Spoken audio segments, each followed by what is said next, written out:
လွန်ခဲ့တဲ့90 ကဘာရဲ့အထက်ကဘဒုမုဒ္ဒရမြတ်စွာဘုရားလောကကြီးထဲပွင့်တဲ့အခါမှာရှင်မကတ္တဗမထေရရဲ့အလောင်းကအဲ့ဒီမှာတထေးဖြစ်တယ်သူ့ရဲ့နာမည်ကဝေဒီဟတထေးလို့ဒီလိုခေါ်တယ်အလွန်ချမ်းသာတယ်အလွန်ချမ်းသာကြွယ်ဝတဲ့တထေးကြီးကရေမို့ချိုးပြီးတော့မြတ်စွာဘုရားရှိတဲ့ကျောင်းကိုသွားပြီးဥပုသ်သတင်းကျင့်သုံးတယ်စောင့်တည်တယ်ဘုရားရှိတဲ့ကျောင်းမှာသွားပြီးတော့ဥပုသ်ဆောင်သုံးကျင့်သုံးနေတော့မှာပဲတန်ခါပိဋကအလယ်မှာမြတ်စွာဘုရားကဘဒုမုဒ္ဒရမြတ်စွာဘုရားကဧရရကံဘိကဝေမမသာဝကနံဘိက္ခုနံဒုဒဝါရဏံယရိဒံနိတဘောခြေသားရန်တို့ငါဘုရားရှင်ကိုရောမြတ်ကြီးရဲ့သာသနာတော်မှာဒုတင်အကျင့်ကိုကျင့်သုံးပြီးတော့တရင်သုံးပေါ်သံဃာတော်တို့အားလည်းပဲဒုတင်အကျင့်မြတ်ကိုကျင့်သုံးကြရန်ခေါ်ပြောပြတာဆုံးမတဲ့နေရာမှာတော့နိသဗမထေရဟာအသာဆုံးအမြတ်ဆုံးပဲလို့မြတ်စွာဘုရားကဒီလိုဣတရက်ပေးတယ်မြတ်စွာဘုရားဣတရက်ပေးတာကိုဝေရင်ဟတထေးဟာသိနားမလဲဘူးတာမန်ပုံစံမျိုးပဲ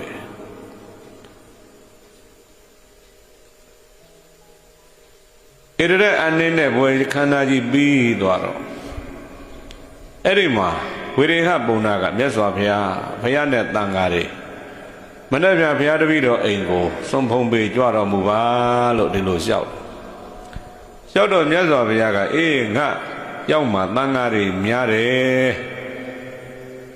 အာရှိကျင်တဲ့လောက်ရှိဘုရားတပည့်တော်အကုန်လုံးပြင့်မယ်ဘုရားဆိုပြီးတော့ဝေရင်ဟပုံနာကအိမ်မှာပြိဿအကုန်လုံးပြင့်မယ်လျှောက်တော့ဘုရားကလည်းစိတ်နေတယ်ဝေရင်ဟပုံနာကလည်းဩဒါမြတ်စွာဘုရားခွင့်ပြုပြီဆိုတာသိလိုက်တော့အိမ်ကိုပြန်ပြီးတော့မှနောက်တနေ့နန်းနဲ့တန်ဃာတွေသိမ့်ချီပြီးစွန့်ကပ်ဖို့အတွက်သူပြင်ဆင်တယ်နောက်တနေ့ရောက်တဲ့အခါဘုရားနဲ့တန်ဃာတော်တွေကြွလာစွန့်နေကအိမ်နဲ့ပင်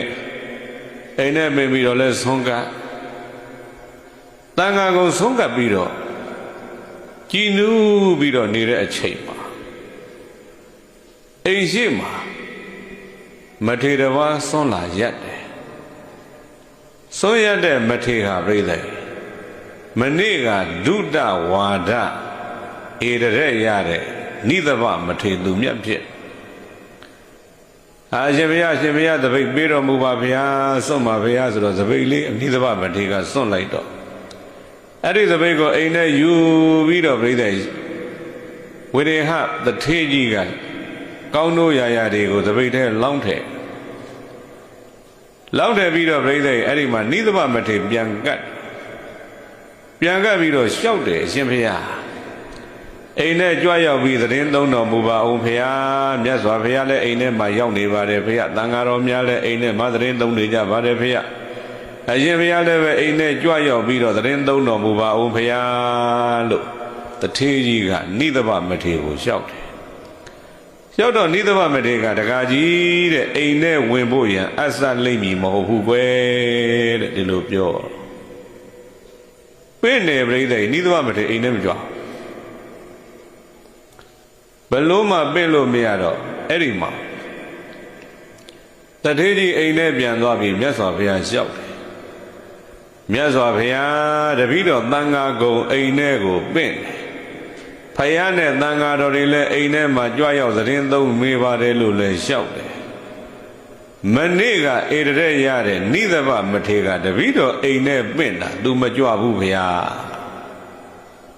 ဘလို့ချင်းရတွေကြောင့် तू မကြွတာလေသူ့ရဲ့ဂုဏ်တွေကဘလောက်ထိအောင်များပြားနေလို့လဲမြတ်စွာဘုရားဆိုပြီးတော့အဲ့ဒီမှာတထေးကြီးကဘုရားလျှောက်တော့ဘဒုမုဒ္ဒရမြတ်စွာဘုရားဘဒုမုဒ္ဒရမြတ်စွာဘုရားဆိုတာကလည်းသူတော်ကောင်းတို့ဘုရားတို့မြည်ဒီမှာဝဏ္ဏမစ္စရိယသူများရဲ့ဂုဏ်ကျေးဇူးပေါ်မှာဝန်တိုးတယ်ဆိုတာလုံးဝမရှိဝဏ္ဏမစ္စရိယအလွန်ကင်းတဲ့မြတ်စွာဘုရားရှင်များဖြစ်နေတော့ပြိဿရဲ့အဲ့ဒီမှာနိသဗမထေရအကြောင်းကိုပြောပြတကားကြီးတဲ့ ငါဖရာတို့နဲ့တန်ဃာတော်တို့တွေဟာအဂါရကမတွေပင့်တဲ့စွန်းကိုစားတဲ့ကွယ်တဲ့နိသဗမထေကတပိတ်ထဲကြတဲ့စွန်းကိုပဲစားတာပါဒပိဏဒုတင်ကိုပြောငါတို့တွေကမြို့နာရွာနာနီးတဲ့ကြောင်းမှာနေကြတယ်ကွယ်နိသဗမထေကတော်ထဲမှာပဲနေတာအာရိညိကဒုတင်အကြောင်းကိုပြောတယ်အာရိညကဒုတင်ပေါ့ငါတို့တွေကအမိုးရှိတဲ့ကျောင်းအောင်မှာနေတယ်နိသဗမထေကအမိုးကမရှိတဲ့ကျောင်းမှာလည်းတရင်သုံးတယ်အဘောဂတိကဒုတင်ကိုပြောတာငါတို့တွေကသင်္ကန်းနေမျိုးစုံဝစ်ကြတယ်သင်္ကန်းများကိုလက်ခံကြတယ်နိသဗမထေကသုံးတယ်တဲ့ကိုပဲဝစ်တာတိစီဝရိကဒုတင်ကိုပြောတာအဲ့ဒီဂုဏ်တွေကိုဖော်ထုတ်လိုက်တဲ့အခါဝေရေဟတထေကြီးကြီးညိုလိုက်တာနိသဗမထေကိုကြီးညိုလိုက်တာကြီးညိုလိုက်တော့ဘာဖြစ်လို့မေးလိုက်တော့နောင်ဖြစ်လေရဘဝမှာလည်းပဲနိသဗမထေကဲ့သို့ဖြစ်ချင်လိုက်တာတဲ့ဒီလိုစိတ်တွေဖြစ်လာတယ်အဲ့ဒါကြောင့်မြတ်စွာဘုရားနဲ့သံဃာတော်တွေကိုနောက်ထပ်ပြိဿရေဆက်ပြီးဆုံးကပ်မယ်9 ရက်တိတိသူဆုံးကပ်ခွင့်လျှောက်တယ်9 ရက်တိတိဆုံးကပ်ပြီးတော့မှ9 ရက်ပြည့်တဲ့နေ့မှာတိစီဝရိကလို့ခေါ်တဲ့ပြိဿရေသင်မိုင်းရဲ့ဧကတိရဲ့နှစ်ထပ်သင်္ကန်းကြီးရဲ့သံဃာတိုင်းကိုပေးလူပြီးတော့မှအရှင်ဘုရားသည်တပည့်တော်ဤကဲ့သို့ပြုလုပ်ရတဲ့ကုသိုလ်ကောင်းမှုရဲ့တတ္တိကြောင့်ကုသိုလ်ကောင်းမှုကြောင့်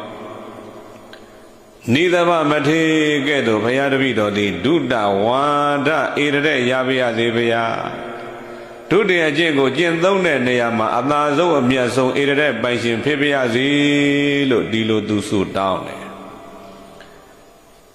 ဆုတောင်းတော့မြတ်စွာဘုရားရှင်ကိုတော်မြတ်ကြီးကလည်းလှမ်းပြီးတော့ကြည်တယ်တဲ့။အော်သူ့ရဲ့အာသာဆန္ဒ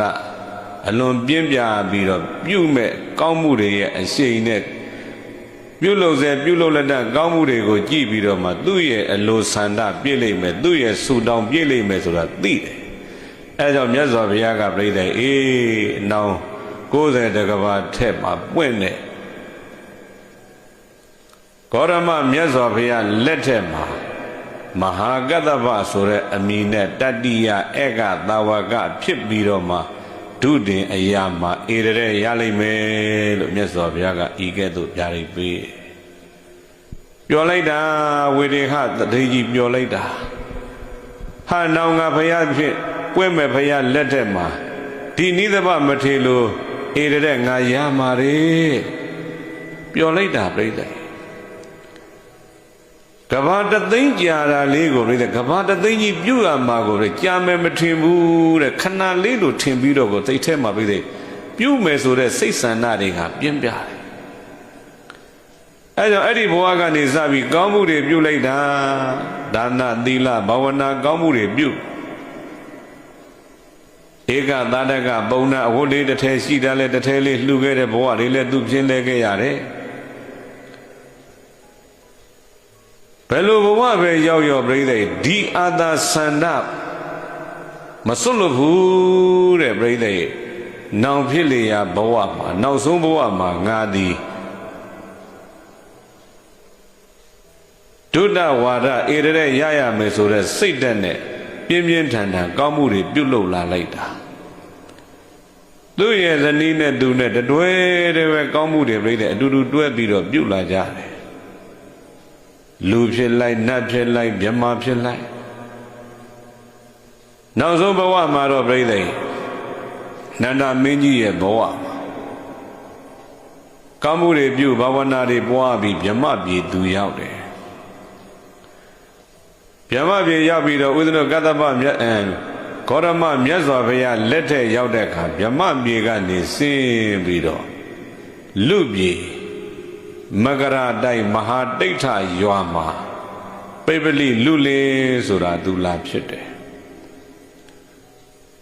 ပိပလိလူလင်လာဖြစ်တော့သူနဲ့ပြိဿပါရမီပြုဖို့ပြုပဲ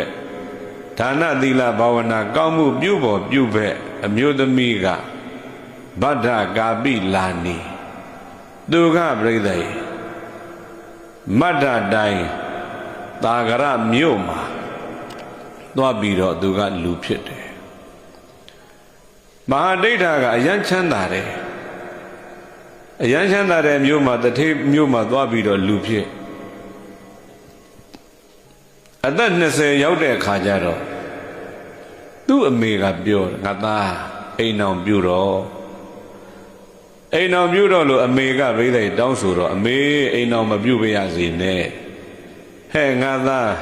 အိမ်အောင်မပြုလို့မဖြစ်ဘူးအခုငါတို့ရှိတုံးတော့မင်းအတွက်ပြဿနာမရှိဘူးအဖေတို့မေတို့မရှိတဲ့နောက်မှာမင်းအကြီးကျယ်ဒုက္ခရောက်လိမ့်မယ်ကွယ်အဲ့ဒါကြောင့်အိမ်အောင်ပြုပါအိမ်အောင်ပြုပါပြောဟာမေတို့ဖေတို့မရှိတဲ့နောက်ပိုင်းမှာကျုပ်ယဟန်ပြုမယ်ဗျာကျုပ်တော့မစိုးရိမ်နဲ့မတော်ကနဲ့ကျုပ်အိမ်အောင်မပြုဘူးနောက်2ရက်3ရက်နေထပ်ပြောတယ်ဒီအိမ်အောင်ပြုဖို့ပဲမပြုပါရစေနဲ့ညင်းတယ်ပြိဿခဏတိုင်းခဏတိုင်းအမေဖြစ်သူကပြုခိုင်းတယ်သားဖြစ်သူကမပြုခြင်းမူညင်းရတာကြတော့ပြိဿစိတ်ထဲမှာညင်းငွေလာတဲ့အခါတထေးဆိုတော့ပြိဿရွှေတွေထားတဲ့ရွှေကိုယ်တော်နဲ့ကရွှေစင်နှိတ်ခ1000နဲ့ထုတ်ပြီးတော့မှပရိဆရာတွေကိုအပ်တယ်တကယ်မျိုးသမီးတယောက်ရဲ့ခန္ဓာကိုယ်အချိုးစားတိုင်းပြအရရောခန္ဓာကိုယ်အနေထားရောကြာကြာနာနာရွှေစင်ရုပ်တုလုတ်ပေးစမ်းပါဆိုပြီးတော့ရွှေစင်နှိတ်ခ1000နဲ့အပ်ပြီးလုတ်ခိုင်းဟာပရိဆရာတွေလည်းကောင်းလိုက်တာတကယ်မျိုးသမီးတိုင်းပဲတဲ့ပြိဿရွှေရောင်ဝင့်နေတဲ့အမျိုးသမီးတယောက်ရဲ့အလှမျိုးလေးနဲ့လှအောင်ကိုမျိုးသမီးရုပ်တုလေးလုတ်ပေးလိုက်တယ်သူ့အမေကနောက်တစ်ချိန်လာပြီးတော့ငါသားအိမ်အောင်ပြုလို့လာပြောတော့အမေတဲ့ဟောဒီလောကကြီးထဲမှာဟောဒီရွှေစင်ရုပ်တုလောက်လှတဲ့အမျိုးသမီးဆိုရင်တော့ကျုပ်အိမ်အောင်ပြုမယ်ဗျာဒီရွှေစင်လောက်မှမလှဘူးဒီရုပ်တုလောက်မှမလှဘူးဆိုကျုပ်အိမ်အောင်မပြုနိုင်ဘူးဒီလိုပြောတော့ပိပလိလူလင်ပြိဿမဖြစ်နိုင်ဘူးထင်လို့သူဒီစကားပြောတာတို့မေလည်းပဲနောက်ထပ်ပြိဿဒီလောက်လှတဲ့မျိုးသမီးတော့မင်းဘယ်ရှာလို့တွေ့မလဲကွယ်ဆိုပြီးနောက်ပြန်ဆုတ်သွားလေမလားဆိုတဲ့အတွေးနဲ့အလွန်ချောမောလှပတဲ့ရွှေစင်ရုပ်တုကိုပြပြီးဒီအယုံမျိုးလေးတွေ့ရင်တော့အမေရဲ့ကျုပ်အိမ်အောင်ပြုမယ်ဒါမျိုးမတွေ့ဘဲနဲ့တော့ကျုပ်မပြောတော့နဲ့ဗျာဆိုတော့အမေဖြစ်သူကလည်းတွေးတယ်ငါသားကဘုံကံရှိတဲ့လူစားဘုံကံရှိတဲ့လူသာသနာတစ်လျှောက်လုံးမှာသူနဲ့ပါရမီဖြည့်ပဲကုသိုလ်ပြုဘက်ကရှိကိုရှိရလိမ့်မယ်သူတယောက်တည်းလာတာမဖြစ်နိုင်အဲ့ဒါကြောင့်မို့သူ့ရဲ့ပါရမီဖြည့်ပဲရှိလိမ့်မယ်ဆိုတော့ယုံကြည်ပြီးတော့ပုံနာရှိယောက်ကိုခေါ်ပြီးတော့အဲ့ဒီမှာအလုတ်အပ်တယ်ဟောဒီသဗုဒ္ဓိတပကြုံလုံးမှာလှည့်ပြီးရှာပေးပါဒီလောက်လှတဲ့အမျိုးသမီးဒီရွှေစင်ရုပ်တုနဲ့တူတဲ့မျိုးသမီးတွေ့ပြီဆိုရင်တခါတည်းဒီရွှေစင်ရုပ်တုကိုပေးပြီးတော့တောင်းရန်ဖို့အမေဖြစ်သူကပြောတော့ဟာပုံနာရှိယောက်ကလည်းကောင်းပါပြီဗျာဆိုဝန်ခံပြီးတော့ပြိဿဘယ်သွားကြမလဲလို့တိုင်ပင်လိုက်တဲ့ခါတဲ့တာဂရမြို့ပြိဿတာဂလပေါ့ဗျာဟိုပပဝတီတို့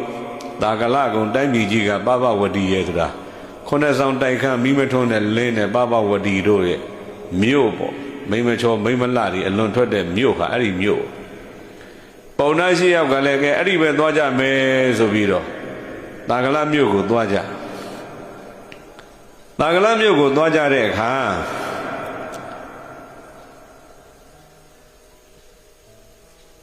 ပုံနာရှိယောက်ကမြို့သမီးတွေရေချိုးတဲ့မြစ်စိတ်မှာဒီရွှေစင်ရုပ်တုလေးကိုချတာ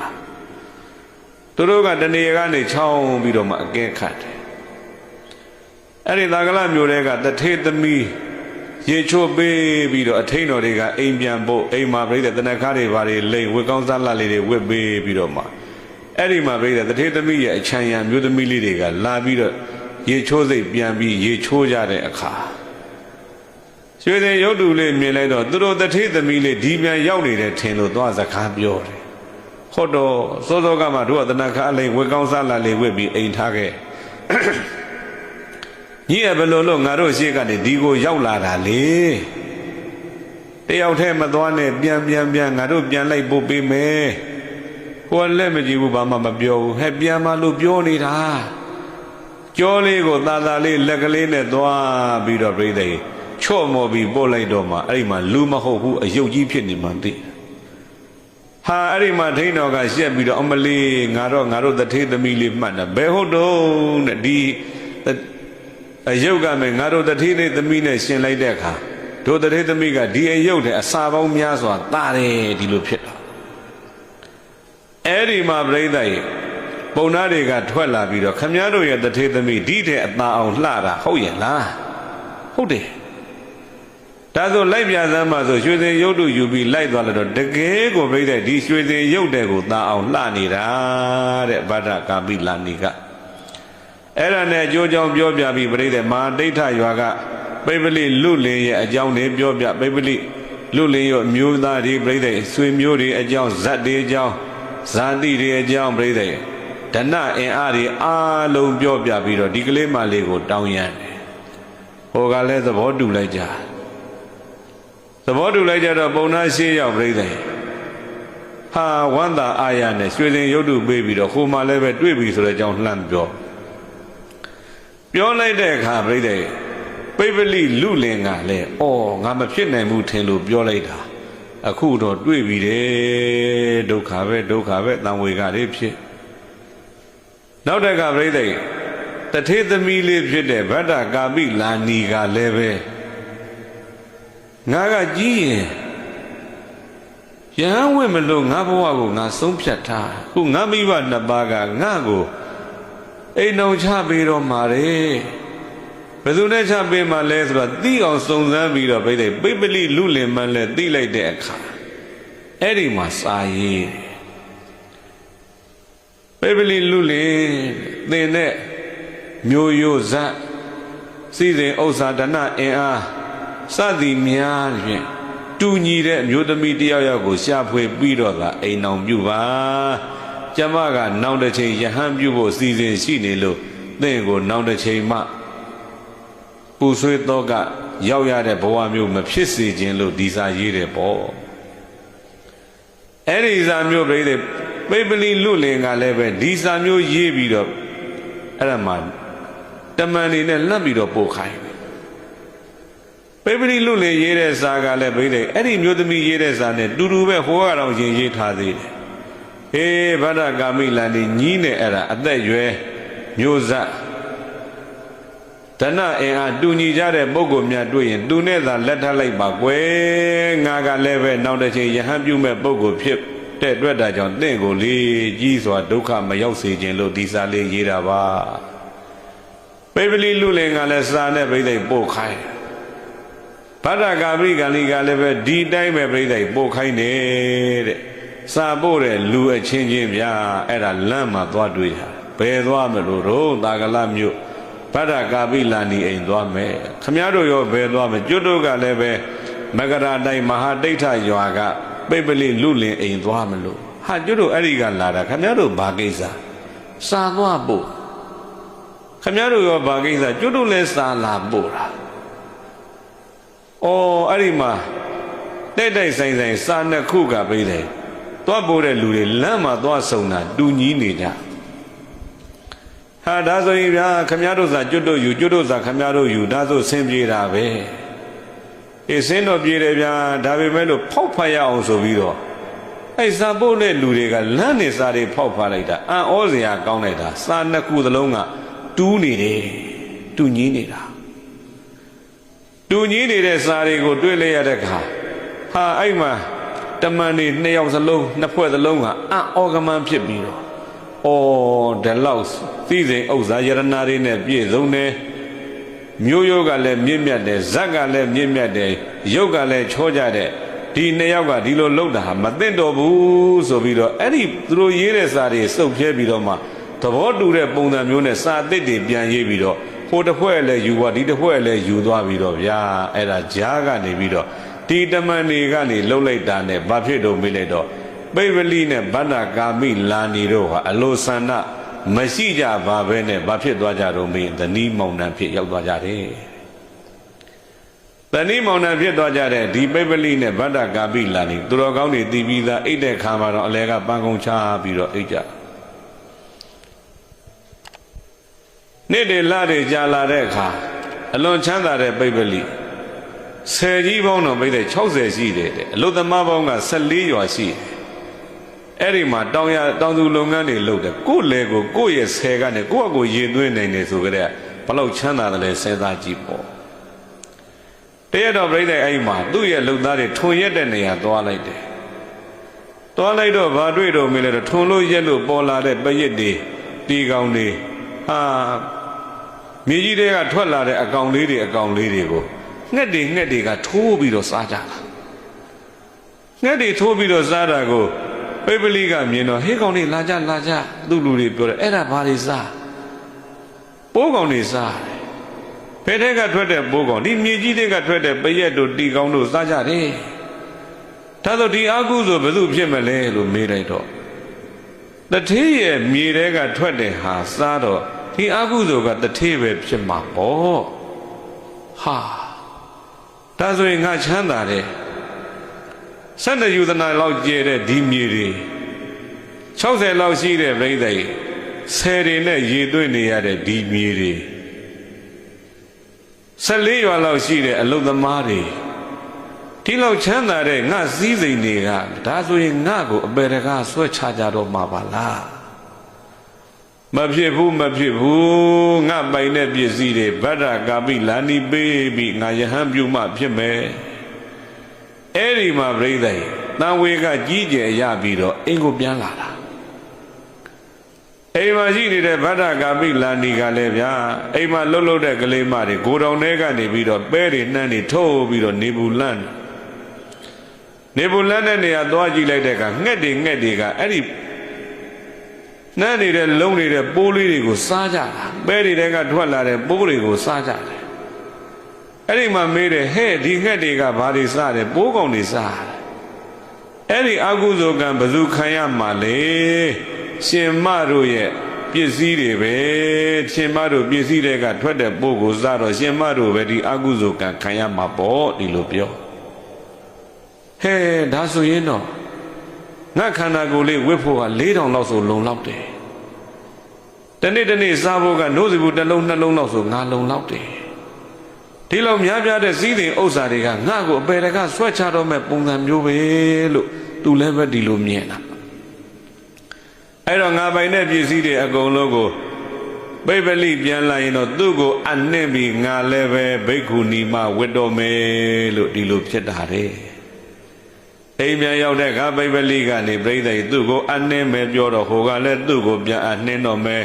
ဘာဖြစ်လို့တုံးလို့မေးလိုက်တော့ပစ္စည်းဥစ္စာတွေရဲ့ဘောမှာမိခုံတောင်းနေတဲ့ပြိဿကြီးအိမ်ကြီးတဲ့ဖွဲတောကြီးတဲ့ဖွဲမြင်ပြီးတော့မှသူတို့တွေဒီစည်းစိမ်တွေကိုစွန့်လွတ်လို့တဲ့ဆန္ဒတွေသွားပြီးတူညီနေကြပြန်တယ်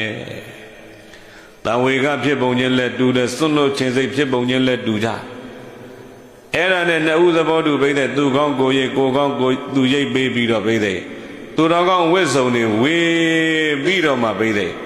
မြတ်စွာဘုရားရှိမဲ့နေရာမှန်းဆတတ်တာပြီးတော့အိမ်ကနေထွက်လာလိုက်ကြတာမြတ်စွာဘုရားရှင်ကိုယ်တော်မြတ်ကြီးကလည်းပြိတဲ့အဲ့ဒီမှာပထမဝါကျွတ်ပြီးတော့မိဂရာဝန်တော်ကနေပြီးတော့မှရာဇကြိုကိုကြွရာဇကြိုရောက်နေရာဇကြိုရောက်တဲ့အခါမြတ်စွာဘုရားရာဇကြိုရောက်တော့တဘိုးတော်လာသံတည့်ရနေ့မှာရှင်သာရိပုတ္တရာနဲ့ရှင်မမောက္ကလန်တို့ရောက်ကြတယ်တဘိုးတော်လပြည့်နေ့မှာရှင်သာရိပုတ္တရာတို့ရှင်မမောက္ကလန်တို့ပြိဿယဟန္တာတွေဖြစ်ပြီးကုန်ကြပြီအဲ့ဒီမှာဧရရက်တွေအသီးသီးပေးယာဓုတွေအသီးသီးပေးပြီးတော့ထပြီးပြီအဲ့ဒီအချိန်မှာပြိဿကြီး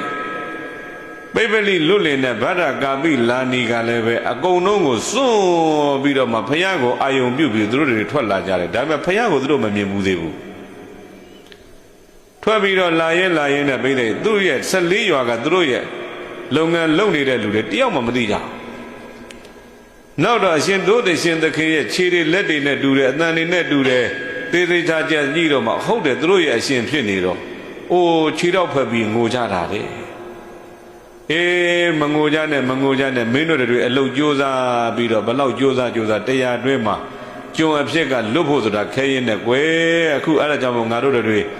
ဒီပစ္စည်းတွေကိုအကုန်လုံးစွန့်လွတ်ခဲ့ပြီးမင်းတို့တွေလည်းငါတို့ရဲ့ကျွန်အဖြစ်ကလွတ်ပြီဆိုပြီးတော့ချမ်းချမ်းသာသာနေရကြပြီတော့တရားဟောခြေချွတ်ပြီးတော့မှသူတို့လည်းရှေ့ဆက်သွားကြသွားရင်နဲ့ပိပ္ပလိကတွေးတယ်ဩငါကယဟန်ပြုတယ်ငါမျိုးသမီးကယဟန်မျိုးသမီးပြုတယ်သူတော်ကောင်းဝိစုံတွေဝစ်ထားကြတော့လည်းပဲဒီဇနီးမုံနာအခုချိန်တိုင်ကောင်းမခွဲနိုင်မခွာနိုင်ဖြစ်နေကြတယ်လို့ပြောရင်ပြောတဲ့ပုံကိုယ်တွေအကုသိုလ်တွေဖြစ်ကြရော့မယ်အပေတကရောက်ကြတော့မယ်အဲ့ဒါကြောင့်ပြည့်တဲ့သွားရင်နဲ့အဲ့လိုတွေးနေတဲ့ပိပ္ပလိကလမ်းနဲ့တွေ့လဲတွေ့ကြရောအဲ့ဒီမှာနောက်ကပါလာတဲ့မေဘတာကိုပြောဟေ့မေဘတာဟောဒီမှာလမ်းနဲ့တွေ့မင်းနဲ့ငါနဲ့ကွယ်သူတော်ကောင်းဝိယုံလေးတွေဝစ်ပြီးတော့မခွဲနိုင်မခွာရဲ့ဖြစ်နေကြတယ်လို့ဘေးကမြင်တဲ့လူတွေကဲ့ရဲ့ရင်အဲ့ဒီပုံကိုယ်တွေအတွက်အကုသိုလ်အလွန်ကြီးပါတယ်လမ်းနဲ့တွေ့မှာညှိကြိုက်တဲ့လမ်းကိုရွေးချယ်ပြီးကိုလမ်းကိုသွားပြီးတော့ဒီလိုပြောအဲ့ဒီမှာလည်းပဲပြိဿဗဒ္ဒကာပိလာနီကဟုတ်ပါတယ်တဲ့ယဟန်တပအတွက်မိတ်ကလေးဟာအညစ်အကြေးတစ်ယောက်အညစ်အကြေးတစ်ခုသာဖြစ်ပါအဲကြောင့်ရှင်တို့ကလေယောက်ျားဇက်အမျိုးသားအပြင်မြတ်တဲ့အတွက်ဒါကြောင့်လက်ရလန်းကိုလိုက်ပါကျမကလက်ဝဲလန်းကိုရွေးပါမယ်ဒါပေမဲ့လို့ကျမလေးနောက်ဆုံးအနေနဲ့ရှစ်ခိုးပါရစေဆိုပြီးတော့ပြိတဲ့ရှင်ကတ္တပရှင်မာကတ္တပဖြစ်မဲ့ပိပ္ပလိကိုပြိတဲ့အဲ့ဒီမှာလက်ရရင်လှဲပြီးတော့မှမေဘတ်တာကရှစ်ခိုးတဲ့ဗျာရှစ်ခိုးပြီးတော့ပြိတဲ့အဲ့ဒီမှာလမ်းခွဲကြပြီသနီးမောင်နှံလမ်းခွဲကြလမ်းခွဲတဲ့ကဒီမှာပထဝီမြေကြီးကကဘာတသိမ့်ထက်ကနေပြီးတော့ဒါနပြုလဲတူတူသီလဆောက်တည်လဲတူတူဘာဝနာပွားများလဲတူတူကောင်းမှုတွေတူတူပြုလာလိုက်ကြတာရေစသွန်းချပြီးအမြတ်တမ်းတွေဝေလာလိုက်ကြတာဘဝပေါင်းကပြိဿကဘာတသိမ့်တိုင်ခဲ့ပြီဒီလောက်တော့တွဲပြီးတော့လာခဲ့တဲ့ဒီဇနီးမောင်နှံငါဘယ်တော့မှမခွဲတော့ဘူးလို့ထင်ထားတာအခုတော့သန္တရာတစ်လျှောက်လုံးကတွဲလာတဲ့ဒီသနီးမောင်နှံဓမ္မသံဝေကတွေနဲ့ခွဲကြပြီကြီးညိုလိုက်တာဆိုပြီးတော့မြေကြီးကမြေကလေးလှုပ်တယ်တဲ့ဗျာဘာလှုပ်တယ်လဲမေးမြေကလေးလှုပ်ပြီးတော့မှပေးတယ်အဲ့ဒါပူဇော်တာမြေကလေးလှုပ်တဲ့ကမြတ်စွာဘုရားကစောစောကပြောပြီးဘယ်ရောက်နေတယ်လဲမေးတော့ရာဇကြို့မြေကလေးလှုပ်တဲ့ကမြေကလေးလှုပ်တဲ့တန်ကိုဘုရားရှင်ကကြားတော့ကိတ္တနုခောပထဝီကံပတိဘာဖြစ်လို့မြေကြီးတွေလှုပ်တယ်လဲဘဇုတွေလှုပ်တယ်လဲလို့ကြီးလိုက်တဲ့အခါငါသာသနာတော်မှာအလွန်အရေးပါရာရောက်မဲ့ရှင်မာကတ္တပဆိုတာဖြစ်မဲ့ပိပ္ပလိကြွလာပြီပဲငါထွက်ကြိုမှဖြစ်မယ်ဆိုပြီးတော့ကျန်တဲ့ယဟန်ဘဇုမှသိမပေးပဲနဲ့မြတ်စွာဘုရားကသူ့ရဲ့တပိတ်သင်္ကန်းသူ့ဘာသူယူပြီးတော့မှသုံးဂါဝုတ်ဝေးတဲ့ခရီးတဲ့ရာဇကြိုနဲ့နာလန္တာအကြားကလမ်းမှာပြိသိဘဟုပုတ္တိကညောင်မင်းအဲ့ဒီဘဟုပုတ္တိကညောင်မင်းရဲ့အောက်မှာမြတ်စွာဘုရားဘဟုပုတ္တကညောင်မင်းပေါ့ဘဟုပုတ္တကညောင်မင်းအောက်မှာထိုင်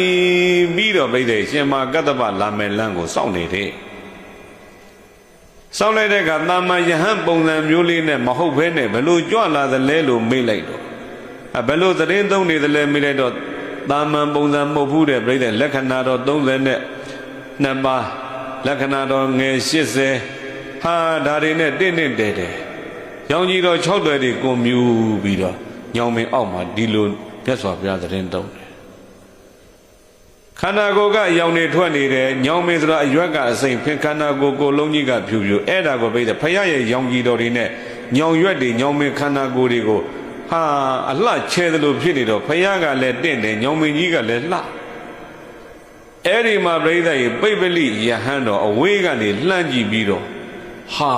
ဟောတာငါဆရာဖြစ်လိမ့်မယ်ဆိုပြီးတော့မြင်ချင်းအဝေးကြီးကနေပြိဿရှစ်ခိုးတဲ့ရှေ့ကိုလျှောက်တော်မနီးမဝေးရောက်ပြန်တော့တစ်ချိန်ရှစ်ခိုးပြန်တယ်နောက်တခါရှေ့ကိုလျှောက်တော်အနီးနာရောက်ပြန်တော့လည်းပဲပြိဿရေရှစ်ခိုးပြန်တယ်ပိပ္ပလိဟာပြိဿရေမြတ်စွာဘုရားရှင်ကိုတော်မြတ်ကြီးကိုမြင်ချင်းဘာတွေနဲ့တတ်မှတ်တယ်လဲမေးရင်ဆရာနေနဲ့တတ်မှတ်တာသုံးချိန်သုံးကရှစ်ခိုးပြီးတော့မှတတ္ထာမေဗန္ဒေဘဂဝါသာဝကတောဟမသမိတတ္ထာမေဗန္ဒေဘဂဝါသာဝကတောဟမသမိ အရှင်ဘုရားကတပည့်တော်ရဲ့ဆရာတပည့်တော်ကအရှင်ဘုရားရဲ့တပည့်သာဝကတယောက်ပါဗျာဒီလိုမျိုး၃ချိန်၃ကသူလျှောက်စာကပြောတဲ့ပြိဿအဲ့ဒီလျှောက်တဲ့စကားသံဟာအကယ်၍ဘုရားမဟုတ်ဘဲနဲ့အခြားသောတာမန်ပုဂ္ဂိုလ်များအဲ့လိုရှင်ဘုရားကကျုပ်ရဲ့ဆရာကျုပ်ကခမည်းရဲ့တပည့်ပါလို့သွားပြောရင်အဲ့ဒီပြောခံရတဲ့ပုဂ္ဂိုလ်ကခေါင်းပြတ်ပြီးတော့ခေါင်းခုနှစ်စိတ်သွားနိုင်တဲ့ရှင်မကတ္တပရဲ့ဂုဏ်ကလည်းအကယ်၍လူမဟုတ်ဘဲနဲ့မဟာသမုဒ္ဒရာကြီးကိုသွားပြောမယ်မဟာသမုဒ္ဒရာကြီးကကျွန်းတို့ရဲ့ဆရာကျွန်းတို့ကမဟာသမုဒ္ဒရာကြီးရဲ့တပည့်ပါလို့ပြောရင်အဲ့ဒီမဟာသမုဒ္ဒရာကြီးကပူပြင်းတဲ့တန်ပြင်ပေါ်မှာကြတဲ့ရေပေါက်ကလေးလိုဖြစ်သွားနိုင်တဲ့ဘဒုမုဒ္ဒရာမြတ်စွာဘုရားလက်ထက်ကဒုတဝါဒဒုတင်အရာမှာဣရရက်ရတဲ့အရှင်နိသဗမထေရကိုအကြကြီးညိုပြီးတော့ရှင်မကတ္တပမထေရရဲ့အလောင်းလေးဟာကောင်းမှုတွေပြုလာလိုက်တာအဲ့ဒီအတိတ်ဘဝကြောင်းနေတဲ့မှာဥစ္စနုတ္တတို့အချိန်ကိုကြည့်ပြီးတော့အများကြီးခြံလက်ခဲ့တာတွေရှိပါတယ်အဲ့တော့နေ့ချုပ်လေးနဲ့ဥစ္စနုတ္တတွေပြောလာလိုက်တာပြီးကြတဲ့ဘက်ကရှင်မကတ္တပလွန်များပြားတဲ့စည်းစိမ်ဥစ္စာတွေကိုစွန့်လွတ်အလွန်ချောမောတဲ့ဇနီးလေးကိုစွန့်လွတ်မြတ်စွာဘုရားရှင်ကိုတော်မြတ်ကြီးရည်မှန်းပြီးတော့မှသာသနာပေါင်းဝင်ပြီးတော့သူတော်ကောင်းအယောင်လို့ထင်တဲ့ကောင်းရည်ပြီးသာသနာပေါင်းမြတ်စွာဘုရားရှင်ကိုတော်မြတ်ကြီးကိုရည်မှန်းပြီးတော့သူထွက်လာခဲ့တဲ့လမ်းမှာဇနီးမောင်နှံ2ယောက်ရှင်မကတ္တပအတွေးကဒီဇနီးမောင်နှံ2ယောက်သူတော်ကောင်းဝိဇ္ဇုံတွေဝစ်ပြီးတယောက်နဲ့တယောက်မခွဲနိုင်မခွာရဲ့ဖြစ်နေကြတာလို့အများကကဲ့ရဲ့ကြရင်အဲ့ဒီလူတွေအကုသိုလ်များတော့မယ်အဲ့ဒါကြောင့်မို့လမ်းနဲ့တွေ့တဲ့အခါဗတ္တကာပိလာနေဟောဒီမှာကွယ်ညီးကြိုက်တဲ့လမ်းကိုရွေးဆိုပြီးလမ်းခွဲဖို့ပြောဗတ္တကာပိလာနေကလည်းပဲဟုတ်ပါတယ်ယဟန်တစ်ပါးအတွက်အမျိုးသမီးဆိုတော့အညစ်ကြေးပါပဲအဲဒါကြောင့်ရှင်တို့ကအရှင်ဘုရားတို့ကလေယောက်ျားဇက်မြင့်မြတ်သူတွေဆိုတော့လက်ရလမ်းကိုလိုက်ပါသူကလက်ဝဲလမ်းကိုလိုက်ပါမယ်လမ်းမခွဲခင်မှာအာရပါရအဲ့ဒါကြာနာနာရှစ်ခိုးပြီးတော့မှလမ်းခွဲတယ်လမ်းခွဲတဲ့ကမြေကြီးကတန်အံတောနဲ့ဖြည့်ပြီးတော့မှအဲ့ဒီမှာကြီးညိုပြီးတော့မှတုံလှုပ်ပြီးတော့ပူဇော်ခဲ့တယ်လမ်းခွဲပြီးကြွတာလိုက်တော့ပြိဿရဲ့အစဉ်စဉ်ထွက်ပြီးတော့ကျူနေတဲ့မြတ်စွာဘုရားကိုတွေ့တယ်အဝေးကြီးကနေမြင်ချင်းရှစ်ခိုးတယ်မနီမဝေးရောက်တော့တခါရှစ်ခိုးတယ်နီနီနာနာကပ်ပြီးတော့ရောက်တော့ရှစ်ခိုးတယ်ရှစ်ခိုးပြီးတော့တတ္ထာမေဗန္ဒေဘဂဝါသာဝကတောဟမတ္တမိအရှင်ဘုရားကတပည့်တော်ရဲ့ဆရာတပည့်တော်ကအရှင်ဘုရားရဲ့တပည့်ပါလို့ဒီလိုမျိုးမြတ်စွာဘုရားကိုဆရာတင်းတယ်အဲ့ဒီမှာမြတ်စွာဘုရားကဆုံးမဩဝါဒတွေပေးတယ်ဘုရားပေးတဲ့ဩဝါဒကိုခံယူခြင်းဖြင့်အရှင်မကတ္တပယဟန္တာယဟန်ဖြစ်ကိုရခဲ့တယ်သူ့ရှိကတန်ဃာတော်များမြတ်စွာဘုရားဖြစ်ပြီးကစားပိဿဝဂီ9ဦးနောက်တစ်ခါအရှင်ယတ္တနဲ့တငယ်ချင်း54ယောက်အရှင်ယတ္တနဲ့ဆို50ပေါ့အဲ့မှာယဟန္တာပေါင်း60နောက်တစ်ခါဗဒဝဂီညီနောင်3ကျိတ်ဥရဝေလယသိညီနောင်ရှင်းတစ်ထောင်စသည်ဖြင့်ဒီယဟန်တော်များယသာသနာပေါင်းဝင်ကြတဲ့အခါမှာအေဟိဘိက္ခုနဲ့ယဟန်ဖြစ်ကြဒီမှာထူးထူးခြားခြားရှင်မကတ္တပကြအေဟိဘိက္ခုနဲ့မဟုတ်ဘူးဖျားပေးတဲ့ဩဝါဒကိုခံယူခြင်းဖြင့်သူဟာယဟန်ဖြစ်ကိုရခဲ့တယ်ယဟန်ဖြစ်ရောက်လာတဲ့အခါမြတ်စွာဘုရားရှေ့ကကြွသူကနောက်ကလိုက်လမ်းတစ်ခုရောက်တဲ့အခါမြတ်စွာဘုရားကထိုင်ပြီးတော့ထိုင်ကျင်တဲ့အမူအရာပြတော့ရှင်မကတ္တပသူ့ရဲ့သင်္ကန်းလေးခင်းပေးအဲ့ဒီမှာသင်္ကန်းချင်းပြိဿဘာလို့ကြလဲမေးလိုက်တော့လဲကြတယ်သင်္ကန်းချင်းလဲတဲ့နေရာမှာလဲမြင်းကလေးလှုပ်ပြီးတော့အဲ့ဒီမှာပူဇော်တော်မူခဲ့ပြန်ပါတယ်သာသနာ့ဘောင်ပြိဿရောက်ရှိလာတဲ့ရှင်မကတ္တပရာဇကြိုးမှာနေထိုင်ကျင့်သုံးပြီးတော့နေတော့ရှင်မကတ္တပရဲ့နေထိုင်ပုံတွေကျင့်သုံးပုံတွေပြောဆိုဆက်ဆံပုံတွေဟာ ဥဒ္ဒနောအခြားသောယဟန်တော်တွေရဲ့စံနမူနာဖြစ်တယ်ဥမာစွမ်းနဲ့ပတ်သက်လာရင်ရှင်မာကတ္တပကရသမျှနဲ့ရောင်ရဲရောင်ရဲခြင်းရဲ့ဂုဏ်တွေကိုလည်းပဲရှင်မာကတ္တပကဟောလို့ရှိတယ်ရောင်ရဲရင်ချမ်းသာတာတန်တုဋ္ဌိပရမံဒုက္ခဘုရားဟောတဲ့တရားကိုလက်တွေ့ကြကြကျင့်သုံးတာရှင်မာကတ္တပဘုရားတော်ပုံမြင်လေးတစ်ပုဒ်ကြားဘူးဖတ်ဘူးတယ်ကောင်းလေးတရားအလွန်ချမ်းသာတဲ့တထေးကြီးထံမြေတွေတောင်းတာဖာနေရလှုပ်ရှားစရာမရှိလို့အမြေလေးနဲငယ်ပေးပါဟာတထေးကြီးကပြောတယ်ဟောဒီမှာကွာဟောဒီမြေတွေငါမြေတွေမျက်စိတစ်လုံးမျက်စိတစ်စုံပဲမင်းပြေးနေသလောက်မင်းယူကွာဒီလိုပြောကောင်းလေးကဟာပွားပြီဆိုပြေးလိုက်တာတအားပြေးတဲ့ကပြိဿပေပေါင်း400လောက်ရောက်ပြီဆိုကြပါစို့အဲ့ဒီမှာဖေဖြစ်သူကတော်တော်ငါသားရအဲ့ဒီလောက်ဆိုသားဖား2ယောက်လုံလောက်ပြီးပြောတယ်မရက်ဘူးရှေ့ဆက်ပြေးရတော့ယူရတာဆိုပြေး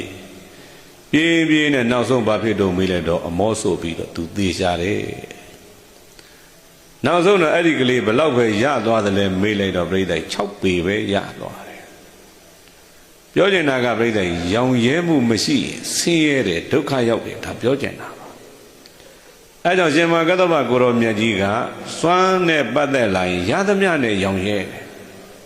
ဥမာစွန်းသူတွေပေါ့ဒကာဒကမတွေချင်းမြောက်ခြင်းတဲ့အတွက်ဒါကြောင့်စွန်းလူတယ်ဒကာဒကမတွေချမ်းသာပုဂ္ဂိုလ်ပဲသူကကြည့်တယ်သလုံးတစ်လုံးလှူလာရင်နောက်ထပ်သူတို့စားစရာရှိသလားမရှိသေးရင်တဝက်ချမ်းသာပေးတယ်ပေါ့ဒါမျိုးသူကကျင့်သုံးရောင်ရဲလွယ်တယ်ရောင်ရဲခြင်းရဲ့တရားကိုသူဟောလေရှိတယ်တဲ့တော့နူနာယောဂဆွဲနေတဲ့ပုဂ္ဂိုလ်ကြီးစွန့်ငံကြွနူနာယောဂဇေကြီးကရှင်မာကတ္တပကိုထွက်ပြီးတော့ဆွန့်လောင်းတယ်ဆွန့်လောင်းတဲ့အခါမှာယောဂဇေကြီးကဆွန့်မဟုတ်ဘူးသူကဘာလို့တလဲမေးတော့ဆင်းရဲတော့ယာကုပဲကြိုတော့ရှင်မာကတ္တဗကြီးဆိုတော့သူကလောင်းကျင်တဲ့ဇရာတရားတွေဖြစ်ပြီးတော့အဲ့မှာထွက်လောင်းနုနာယောဂကအင်မတန်ပြင်းထန်တော့ပြည်တွေကတရွှဲရွှဲရင်ကောင်းတွေကတယုံယုံဒါမျိုးကြီးတဲ့အဲ့ဒီမှာရှင်မာကတ္တဗမုဂလေးမြတ်ကြီးကိုဆွန်းလောင်းတဲ့အခါသူကဘယ်ဘက်လက်ကသလုံးကိုပွေပြီးညာဘက်လက်ကဇုံးခွက်နဲ့ခတ်တဲ့လောင်းလိုက်တဲ့အခါမှာရင်ကောင်းကလက်ပေါ်လာနာတော့ရားလို့ဆိုပြီးတော့ပြိဿအဲ့ဒီမှာဇုံးခွက်ကိုဇလုံးနဲ့ပြန်ထည့်ပြီးရင်ကောင်းပြန်အောင်လက်ကိုခါလိုက်တော့အနုယောဂပိုးကကြိုက်ထားလို့ပြိဿတေးသေးလေးကြံတော့တဲ့လက်ကပြတ်ပြီးဇလုံးနဲ့ကြာအဲ့ဒါရှင်မာကတ္တဗကမြင်တယ်တဲ့ဇုံတစ်ခုသောစကားကိုမျှမပြောဆက်လောင်းနေလှူခံတယ်နုနာယောဂဇေကြီးကကြည်ပြီးတော့အော်ငါရဲ့လက်ကြီးရှင်မာကတ္တဗသပိတ်ထဲကြာသွားပြီနိုင်ပြီးတော့ယူမယ်ဆိုရင်လည်းပို့ပြီးတော့ယွန်စရာတပွဲဖြစ်မှာမို့ငါလှူလိုက်တဲ့ဆွန်းတော့သူစားမှာမဟုတ်ဘူးလို့ဒီလိုတွေးမှာပေါ့ဒါပေမဲ့ရှင်မာကတ္တဗကတဏှာလေးသွားပြီးတော့ပြိဿထိုင်ပြီးတော့မှအဲ့ဒီအနုလက်ကလေးကိုဘေးဖယ်ပြီးတော့အဲ့ဒီယာကုကိုဖုံးပေးတယ်ရှင်မာကတ္တဗကြီးရဲ့အံ့ဩဝယ်ရတယ်ပေါ့ဗျာအဲကြောင့်စွမ်းနဲ့ပတ်သက်လာရင်သူကရသမျှရောင်ရဲတယ်ရောင်ရဲခြင်းရဲ့ဂုဏ်တွေကိုလည်းသူကပြောဆိုလေးရှိတယ်နောက်တကမသိတဲ့နဲ့ရှားဖွေခြင်းမျိုးကိုရှင်မာကတ္တဗမရှာဘူးမရလို့လည်းပဲမတောင်းတဘူးရလို့လည်းပဲမမောပြီးတော့တွေ့တာနေတာမျိုးသူမဖြစ်ဘူးတဲ့ရတဲ့ဟာကိုပညာနဲ့ဆင်ခြင်ပြီးတော့သုံးဆွဲလေးရှိတယ်အဲကြောင့်မြတ်စွာဘုရားရှင်ကိုရောမြတ်ကြီးကချက်သားတို့စွမ်းသင်္ကန်းကြောင်းစေပစ္စည်း၄ပါးနဲ့ပတ်သက်လာရင်ရှင်မာကတ္တဗကိုစံထားကြကွယ်ရှင်မာကတ္တဗကိုစံထားကြလို့မြတ်စွာဘုရားကဒီလိုမျိုးပြိဿဟောပါတယ်စွမ်းသင်္ကန်းကြောင်းစေပစ္စည်း၄ပါးလူတွေဆိုရင်တော့စာဝတ်နေရေးပေါ့စွမ်းသင်္ကန်းကြောင်းစေပစ္စည်း၄ပါးရဲ့အပေါ်မှာဆင်ခြင်တတ်မယ်ဆိုရင်ကုသိုလ်တွေတိုးတယ်စွမ်းသင်္ကန်းကြောင်းစေပစ္စည်း၄ပါးပေါ်မှာမဆင်ခြင်တတ်ဘူးဆိုရင်အကုသိုလ်တွေများတယ်လူတွေလည်းဒီတိုင်းပါပဲ စာဝတ်နေရဲ့ပေါ်မှာပြိတဲ့ဒါကိုမှီပြီးတော့မှကုသိုလ်တွေဖြစ်ကြအကုသိုလ်တွေဖြစ်ကြရတာကိုအခုလည်းပဲရှင်မကတ္တဗကိုရောမြတ်ကြီးကပြိတဲ့စွမ်းသင်္ကန်းကြောင်းစိတ်နဲ့ပတ်သက်တယ်ထားတဲ့စိတ်ထားမျိုးလေးထားကြဖို့မြတ်စွာဘုရားကရှင်မကတ္တဗကိုစံထားပြီးတော့ပြောပြတယ်နောက်တကမြတ်စွာဘုရားကရှင်မကတ္တဗကိုစံထားပုံလေးကိုစီသေးတယ်ခေါ်ထားတာတဲတော့မြတ်စွာဘုရားကတန်ခါပိဋကလည်းမှာသူ့ရဲ့လက်ကိုလေတဲ့ဝေယံပြီးတော့ပြ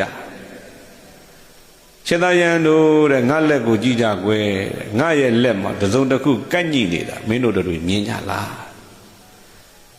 ဟာမြတ်စွာဘုရားလက်မှာတစုံတစ်ခုကန့်ညိနေတာဘာမှသူရတော့မမြင်ရပါဘူးဖေဟာဒီတိုင်းပဲ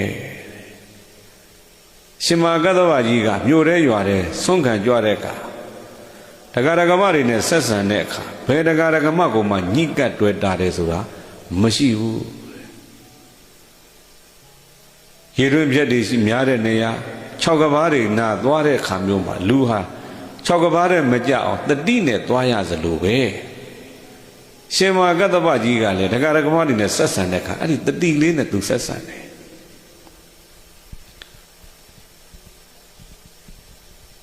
နောက်တကသူ့ရဲ့စိတ်ထားကတရားဓမ္မနဲ့ဆက်ဆံတဲ့အခါလက်လာဘလိုလားတဲ့ပုဂ္ဂိုလ်တွေလက်လာဘရကြပါစေကုသိုလ်လိုလားတဲ့ပုဂ္ဂိုလ်တွေကုသိုလ်ရကြပါစေဒီစိတ်ထားနဲ့ရှင်မကတ္တဗမြို့ထဲရွာထဲကိုကြွတာတရားဓမ္မတွေချင်းကပ်တယ်ပေါ့သူ့ကိုဖူးမြော်ပြီးတော့မှသမဏနိစ္စဒသနမင်္ဂလာဖြစ်ကြပါစေပေါ့ကုသိုလ်လိုလားတဲ့ပုဂ္ဂိုလ်ဟာနောက်တကဆွန်းလောင်းပြီးတော့ကုသိုလ်လိုချင်တဲ့ပုဂ္ဂိုလ်တွေလည်းကုသိုလ်ရကြပါစေဒီလိုစိတ်ထားမျိုးထပြီးတော့မှရှင်မကတ္တဗမြို့ထဲရွာထဲဆွမ်းခံကြွားလေရှိတယ်အဲကြောင့်ချက်သားတို့တရားဓမ္မတွေဆက်ဆံတဲ့အခါမှာလဲရှင်မကတ္တဗကိုနီးယူကြလို့မြတ်စွာဘုရားဒီလိုခေါ်တယ်။သာသင်္ကန်းကြောင်းစေပစ္စည်း၄ပါးနဲ့ပတ်သက်လာရင်ရှင်မကတ္တဗကိုစံထားခိုင်းတယ်။နောက်တစ်ခါတရားဓမ္မတွေဆက်ဆံတဲ့အခါမှာလဲရှင်မကတ္တဗကိုမြတ်စွာဘုရားစံထားခိုင်းတယ်။နောက်တစ်ခါရှိသေးတယ်ပြိဿတရားဟောတဲ့နေရာမှာလဲမြတ်စွာဘုရားကရှင်မကတ္တဗကိုစံထားခိုင်းတယ်ရှင်မကတ္တဗကြီးကတရားဟောတဲ့အခါမှာငါဟောတဲ့တရားနာရင်ကောင်းမယ်နာပြီးတော့သိရင်ကောင်းမယ်သိပြီးတော့အရဟတဖို့တိုင်အောင်စိတ်ကြံကြိုးကိုပွားများအားထုတ်ရင်ဘယ်တော့ကောင်းမလဲဒီလိုစိတ်ထားမျိုးနဲ့ရှင်မကတ္တဗဟောတာငါဟောတဲ့တရားကိုနာပြီးတော့သဘောကျရင်ကောင်းသဘောကျပြီးတော့ငါ့ကိုလူဘဝတ္ထုတွေအများကြီးလူရင်ကောင်းပါပဲဆိုတဲ့အတွေးမျိုးနဲ့အရှင်မကတ္တဗဟာတရားမဟောဘူးဟောတဲ့အခါမှာမြတ်စွာဘုရားတရားတွေကိုကောင်းစွာဟောထားတယ်တန်တုတ်သွက်ခါတာပေါ့သွက်ခါတော့မြတ်စွာဘုရားတရားကိုကောင်းကောင်းဟောထားတယ်နောက်တကတန်ဋိဋ္ဌိကောမြတ်စွာဘုရားတရားတွေကကိုယ်တိုင်လည်းသိမြင်နိုင်တယ်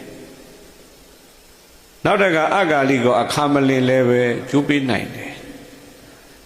နောက်တကမြတ်စွာဘုရားတရားတွေကအေဟိပတိကောလာပါရှုပါကြည်လဲကြပါဆိုလို့ပြခြင်းကလည်းထိုက်တဲ့တရားတွေဖြစ်တယ်နောက်တကဩပနေဤကောမိမိရဲ့စိတ်မိမိရဲ့ကိုယ်ထဲမှာစောင့်ထားတတ်တဲ့တရားလည်းဖြစ်တယ်ပစ္စဒဝိရိတဘောပညာရှိသူတော်ကောင်းတွေအသီးသီးသိမြင်နိုင်တဲ့တရားလည်းဖြစ်တယ်အဲ့ဒီတရားကုံတော်6ပါးနဲ့ပြည့်စုံတဲ့တရားကိုရှင်မကတ္တဗကဟောတဲ့အခါငါဟောတဲ့တရားနာကြရင်ဘယ်တော့ကောင်းမလဲနာပြီးတော့သိရင်ပိုကောင်းသိပြီးတော့အရဟတဘုတိုင်မောက်အရဟတဘုတိုင်ရောက်အောင်ကျင့်ကြံကြိုးကိုပွားများအထုတ်နိုင်ရင်ဘယ်တော့ကောင်းမလဲလို့လူတွေကိုအစဉ်စောင့်ရှောက်လို့တဲ့စိတ်တတ္တဝါတွေကိုတဏှာပြီးတော့စောင့်ရှောက်လို့တဲ့စိတ်ကိုအကြောင်းပြုပြီးတော့မှရှင်မကတ္တဗဟာတရားဟောလို့ရှိပါတယ်အဲကြောင့်ခြေသားယဟန်တို့တရားဟောတဲ့အခါမှာလည်းပဲရှင်မကတ္တဗကိုပဲစံထားပြီးတရားဟောကြပါကွယ်လို့မြတ်စွာဘုရားရှင်ကိုရောမြတ်ကြီးကပြိတဲ့ရှင်မကတ္တဗကိုတရားဟောတဲ့နေရာမှာလည်းစံပြအနေနဲ့ထားပါတယ်အဲဒါကြောင့်တရားချေခင်သူတို့စဉ်များတို့ရှင်မကတ္တဗရဲ့ဘဝနဲ့ဓမ္မအပိုင်းနှစ်ပါသူရဲ့ပြစ္ဆုတ်ပံဘဝယဟန်ဖြစ်တဲ့အချိန်မှာစွမ်းသင်္ကန်းကြောင်းစီပစ္စည်း၄ပါးနဲ့ပတ်သက်လာရင်လည်းပဲ မြတ်စွာဘုရားကသူ့ကိုစံပြအနေနဲ့ထားပါလေတက္ကရာဘဝဒီနဲ့ပြိဿဆက်ဆံတဲ့အခါချင်းကပ်တဲ့အခါမှာလည်းပဲရှင်မကတ္တဗပုံစံတိုင်းကြင်ကြံကြိုးကုတ်ဖို့မြတ်စွာဘုရားဟောပါတယ်တက္ကရာကမတွေကိုတရားဟောပြတဲ့နေရာမှာကိုလည်းပဲရှင်မကတ္တဗကိုစံထားဖို့မြတ်စွာဘုရားကဟောပါတယ်အဲကြောင့်ရှင်မကတ္တဗရဲ့ဘဝနဲ့ဓမ္မအလွန်မြင့်မြတ်တဲ့ရှင်မကတ္တဗရဲ့ဘဝအရှင်မကတ္တဗရဲ့ဓမ္မကိုနာကြားရတဲ့တွေ့တာကြောင့်တရားချစ်ခင်သူတော်စင်တို့လည်းပဲမြင့်မြတ်တဲ့ဘဝတွေအထက်တန်းကြတဲ့ဘဝတွေပိုင်ဆိုင်ပြီးတော့မှမိမိတို့ရည်မှန်းတဲ့နိဗ္ဗာန်တည်းဟူသောထက်စကံတက်လန်းနိုင်တဲ့ပုဂ္ဂိုလ်များဖြစ်ကြပါစေလို့ဆုတောင်းပေးရင်လည်းပဲဒေသနာဏိဂုံကမ္ပါဖုံးကြပါစို့ဤမန္ဓမ္မဒေသနာဤတရားဒေသနာတော်ကိုသုတ်တော်ဝါနာကြားနာရပြီးတော့မှတုံမေတရားကိုချစ်ခင်စိတ်ကောင်းဝင်ကြကုန်သောသင်သူတော်ကောင်းပေါင်းတို့မှာဒုံမဲ့ကံလမ်းမနီမခရီးမကိုဝိဝုဇ္ဇတဝါရှောင်ရှားနိုင်ကြကုန်သည်ဖြစ်၍ဒုံမဲ့ကံလမ်းမနီမခရီးမှန်ကိုဥဆုံးဖြောင်းဖြောင်းမတ်မတ်ရန်တူကောင်းစွာမသွေလိုက်သွားနိုင်ကြပါစေကုန်သတည်း